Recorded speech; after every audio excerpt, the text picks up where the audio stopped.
Good morning, everybody. Today is episode 237. I am with Karen Putz. She is in West Henrietta, New York. Karen is known as the Passion Mentor, and she is the author of multiple books, including Unwrapping Your Passion, Creating the Life You Truly Want. We're going to be talking about that book today. Karen was born with normal hearing, but she grew up hard of hearing, and she became completely deaf as a teen after a fall while barefoot water skiing. And interestingly, Karen rediscovered her passion for the sport of barefoot water skiing at the age of 44, and she competed for 4 years. She is currently on what she calls a passion quest to barefoot water ski in all 50 states. Believe it or not, there are places where you can do great water skiing in all 50 states, including Alaska and including Hawaii, of course, and even the desert and mountainous states that you might not think of. But she's done over half of the states so far in her quest. So Karen specializes in helping people unwrap the gift of passion and to create more fun, joy, and adventures in their lives. She's a super inspirational story. Let's welcome Karen to the show right after this. Welcome to the Newtown Big Dreams podcast, an interview-style talk show that's your gateway to the fabulous and fascinating people who relocated to start a new life. Whether you're new to our podcast or your city, our fellow neighbors from across Canada, North America, and the entire English-speaking world share their stories of reaching new horizons and big dreams. So sit back and relax as we navigate in-depth and intimate conversations with entrepreneurs, thought leaders, executives, creatives, and anyone who can share their story about their Newtown big dreams. And now, here's your host, Luke J. Menkes. It's great to see you this morning, Karen. Now, just to let everybody know, Karen is deaf, but I can understand her perfectly, so I'm sure you will too. But I just wanted to let you know that before we get started. Karen, you're in a place called West Henrietta, New York. Where is that exactly? People are always like, what's Henrietta? Where is that? It's very, very close to Rochester, New York. Okay. We're at the very bottom of Rochester, New York. Okay. So we're upstate near Finger Lakes. Okay. So I grew up in Toronto, and Rochester is like straight across the lake. If you were flying straight south, it's right there. Did you grow up there or somewhere else? I did not. I grew up in Chicago. Okay. Born and raised there. Me and my husband, we've been married over 30 years, and we never thought we would leave Illinois. You know, we raised our kids there. But our 3 kids moved to Rochester, New York, and they went to school at RIT. So my husband and I are sitting there eating dinner for the 5th time that night, watching Netflix on the couch, and we're like, why are we living here? Why don't we just move out by the kids? And right. So we did. So you did. So what's it like out there? Is it pretty quiet or very beautiful? It's absolutely beautiful. We live in a subdivision on the Genesee River. Mm-hmm. So I have the river in my backyard, and we have sunsets in the backyard every night. It's just absolutely beautiful. And what's it like there today with the COVID restrictions? Is it fully reopened, or are people still wearing masks and being very nervous? It's pretty open. We have a very high vaccination rate in this state. And a lot of things are very open. It's almost, it's kind of funny when you go into a store, you almost instinctively reach for your mask, and then you realize you don't have to wear it. So it's definitely been wonderful to have that freedom back. Yeah, for sure. So you like barefoot water skiing, and something happened when you were a teenager. Tell us that story. What happened? Well, I was born with normal hearing, and I grew up hard of hearing. And in high school, I discovered the sport of barefoot water skiing, and I loved it. It was a passion back then. And then one day, I just turned across the wake, and I slammed into the water. And when I got back into the boat, I had gone deaf at that point. Wow. So I thought, oh, I have water in my ear. My hearing had fluctuated, but from that point on, I was profoundly deaf. And as you can imagine, it was an adjustment. Because I struggled all my entire life being hard of hearing. And here I am deaf. Fortunately for me, I had transferred to a university, and they happened to put me on a deaf floor. And there are no accidents in life, So I was struggling in school. I could not lip read. My professors, they're walking across the stage, and I no longer had any residual hearing that I could use well. So I was struggling, and I just decided one day that I was going to start learning sign language and start embracing the journey as a deaf person. And I met my husband. We've been together ever since. We have 3 kids that have inherited my gene, and they were all born with normal hearing. They all became deaf and hard of hearing at 2 years, 4 years, and 2 years of age. So we're a deaf family. I see. Interesting. What is it like to go through life like that? Is it really challenging, or do you just almost forget that you're deaf? I always say that becoming deaf was the greatest blessing of my life, because the moment that I embraced the journey, I started meeting deaf people. Many of them do not use their voice. Many of them signed all the way, and they were happy. And I'm like, well, if these people are happy being deaf, why not me?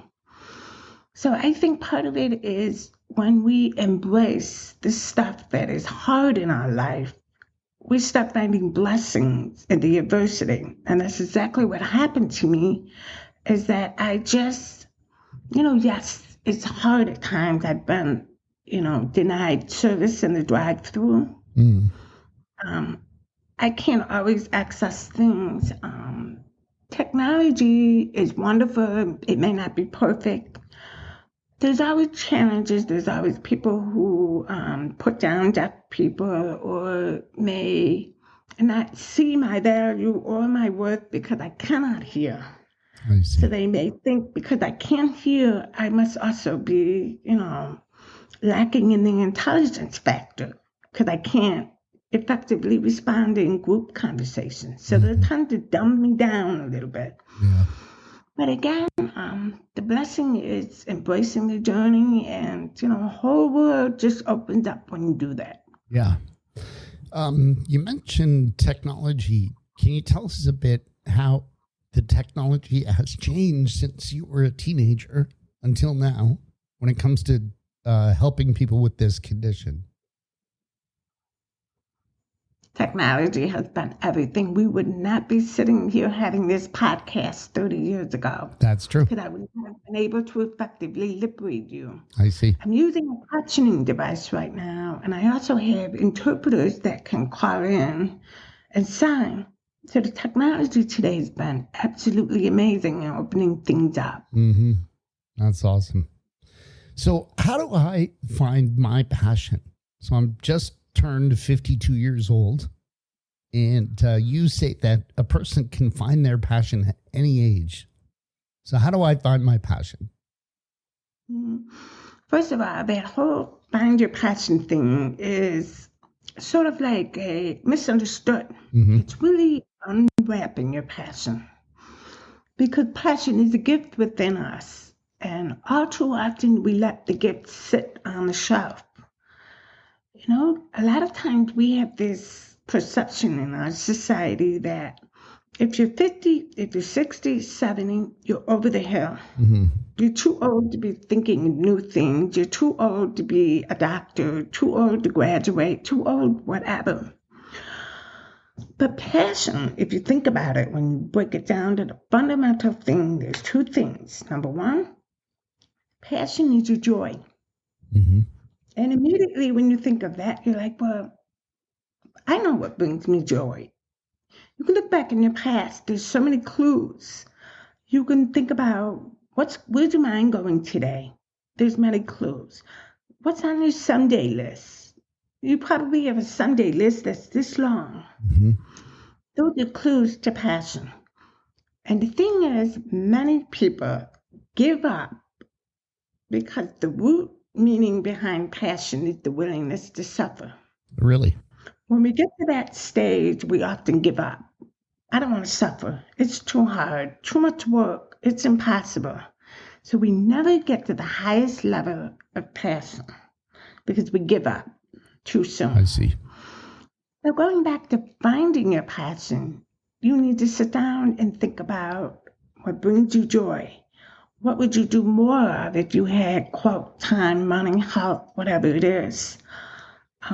What decision can you make today that will allow you to live very differently tomorrow? Mm-hmm. Yeah. So let me ask you, Luke. When you think of the word passion, how do you define it? What does it mean to you? Well, I never really thought of it in connection with suffering. So to me, it means something that really excites me, something that I think about a lot, you know. Like I like discussing politics quite a bit. I love podcasting. So these are things that I think about even if I'm at my regular job or, you know, doing other things. I'm thinking about it a lot. What do you do for fun?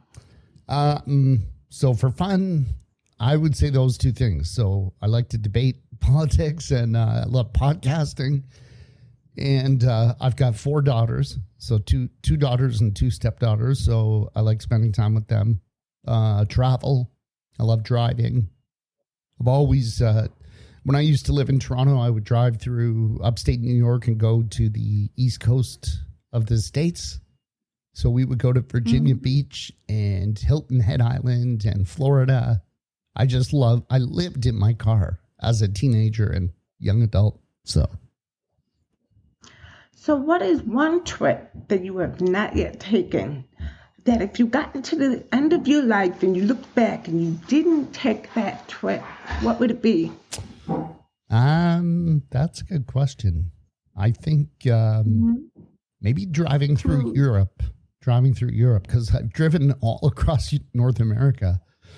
So I think driving through Europe, like Italy, for sure. And when do you plan to do that trip? Oh, I don't know. I haven't planned it. It's on your someday You're list. Right.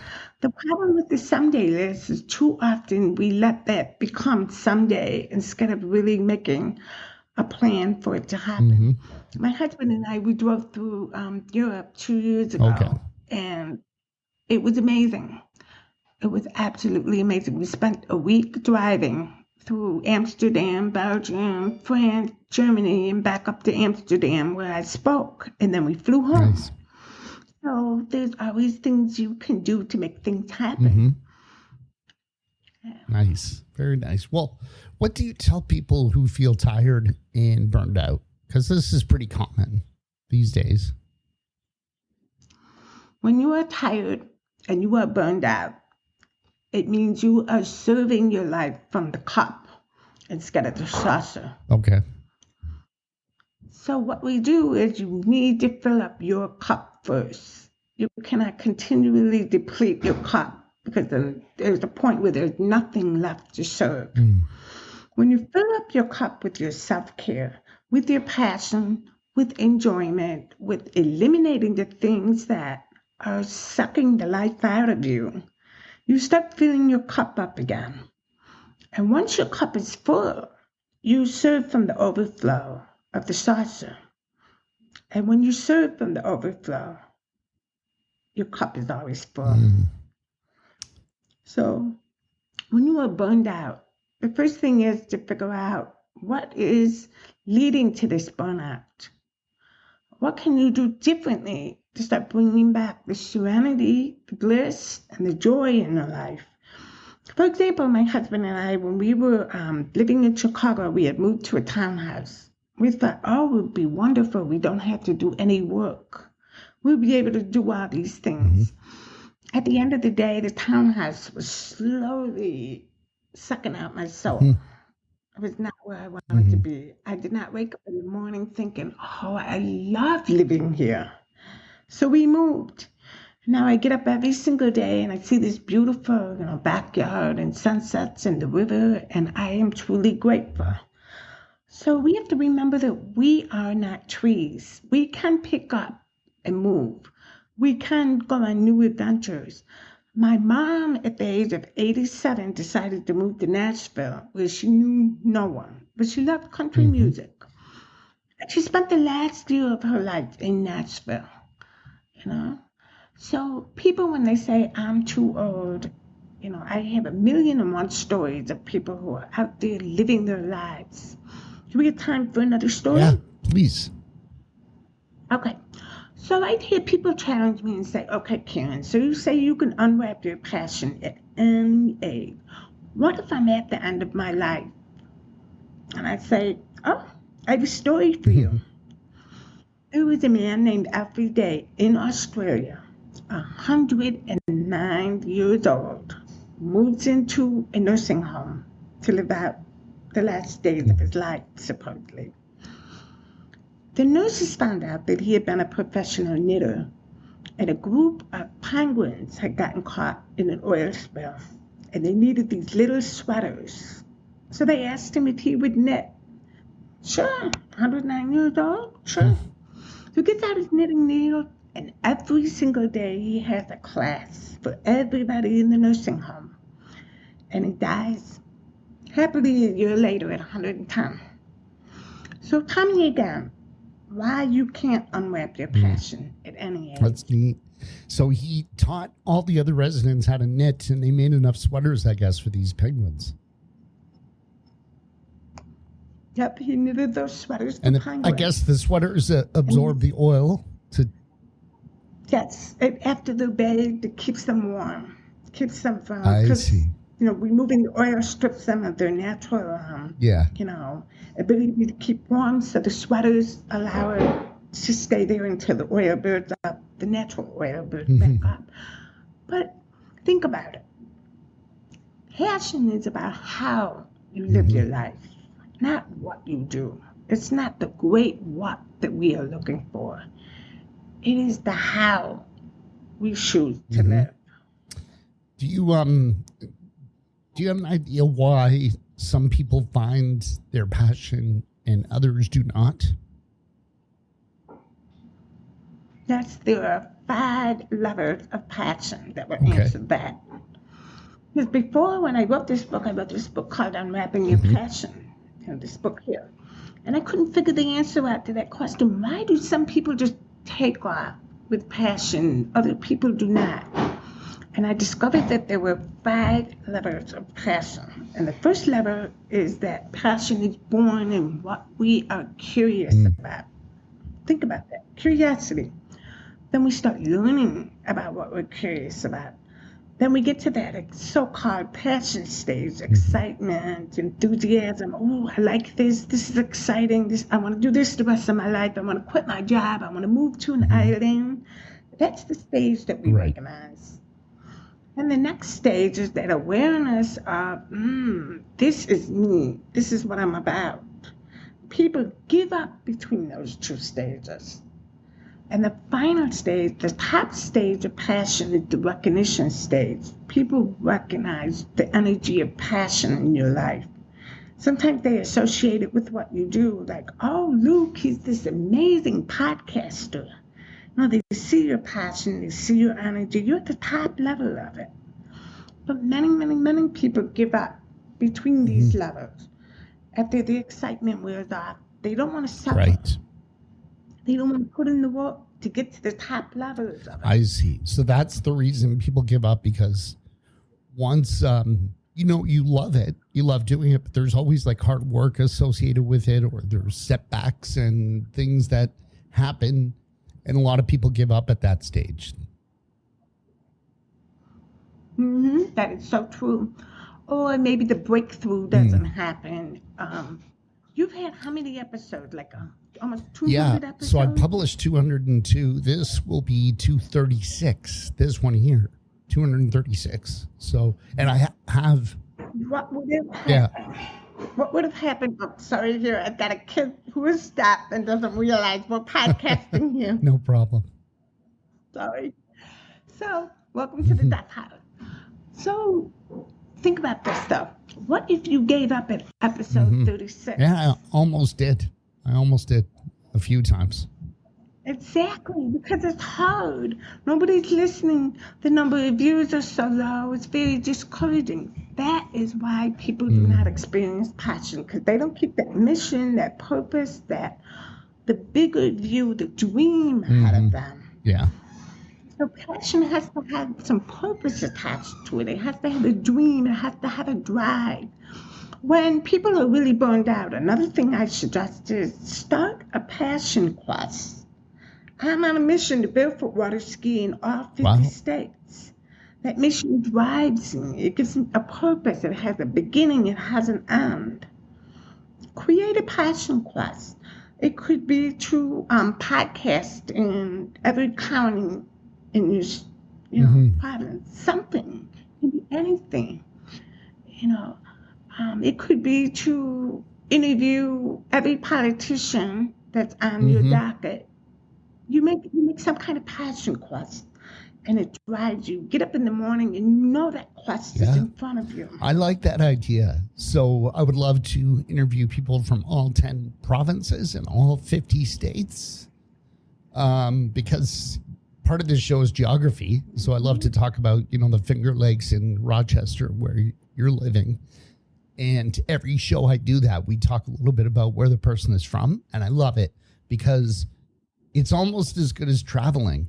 When you get to talk to someone who's over there, right, near the East Coast, and hear what life is like there, that's really great. We could just set up a call and do that anytime. So I would love to interview people from all 50 states. It would be super cool. Come on down, watch me barefoot, and we'll watch you podcast. So 50 states. How many states have you done so far, barefoot water skiing? I've done 21. 21. Yep. And the next one, my favorite number, 22, will be in New York. And then the one after that will be in Hawaii. So do you have any experiences, some that were really fantastic out of those 21? Oh my gosh, every one of them. Every one of them. I'll tell you why. I met so many amazing people in each state. Every experience was awesome and wonderful. In Wyoming, we went through these big canyons. It was beautiful. In Vermont, we had the news crew come out, and I got to barefoot with one of my good friends. It just, actually two of my good friends at that one. We had another guy, Sparky, who came out, and he just finished off 50 states. So we think some states are desert-like. So New Mexico, for example, is there enough water to barefoot water ski there? There is. The guy that I just mentioned, Sparky, just finished New Mexico. They had to drive 4 hours to get some water. And Alaska, you have to do Alaska. Yes, Alaska in the Bay. Hopefully next year, the year after. I'm spacing it out. Yeah. I'm enjoying it. Rather than trying to get it all done, I'm really savoring it, enjoying it. That's the beauty of a passion. Something to look forward to each day. Are there any states that don't have enough water for barefoot water skiing? No, because my friend Sparky has done all of them. So, my husband and I, we just bought a Sea-Doo. So if we get stuck anywhere, we'll just hitch it on the truck and go, and he can pull me. Do you So I might be in Canada now. Perfect. Yeah, Canada's beautiful. it's like the northern United States. So you got to go at the right time of year. Otherwise you'll freeze. But, it's very similar weather to Ontario, which is right above you. But I think you get a lot more snow than we do because you get the north wind off of Lake Ontario. So it's true. I have barefooted in the snow. It was a charity event, 44-degree weather. Do you get up upright on regular water skis and then take them off, or do you just start barefoot? I wear a wetsuit and then I lay back in the water and I ride along on my butt and then put my feet in the water and get up. Very cool. Is it? Yeah. So you don't use skis at all? I don't anymore. I did when I was a teenager. Now I just get in the water and That's just awesome. ride and get up. So how, through this podcast and just my daily life, how can I help other people to tap into their passion?